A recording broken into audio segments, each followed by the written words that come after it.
এই আমার দোকান অঞ্জলি দিদির দোকানে। অঞ্জলি দিদির দোকানে আসছি। দিদি কেমন আছো? দিদি আমাকে আর তুহিন দাদাকে মিষ্টি পান খাওয়াচ্ছে। এই মিষ্টি পানে অনেক কিছু দিচ্ছে। এটা হলো আমাদের মারিয়া। এখানে কি কি আছে মিষ্টি পানে? অনেক কিছু আমারটাও আছে। আমার তো কিন্তু পান শেয়ার, আমি পান কম খাই তো ওই জন্য। হ্যাঁ, পান কম খাই, পান বেশি খাই। তাই নাকি? এটা চিলি মিষ্টি আরো অনেক কিছু রয়েছে।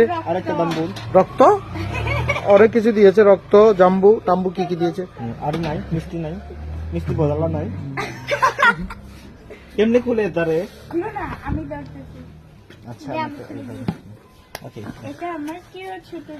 আমাদের মারিয়া দিদি কি ছোট বোন। মারিয়ার আমার আসলে কোনো ছবি নাই মারিয়ার, তবে খুব শীঘ্রই মারিয়ার ছবি তুলবো। খুব ওটা তো আছে, আমি পোস্ট করছি তো জিমি দিদি বার্থডে গুলোতে।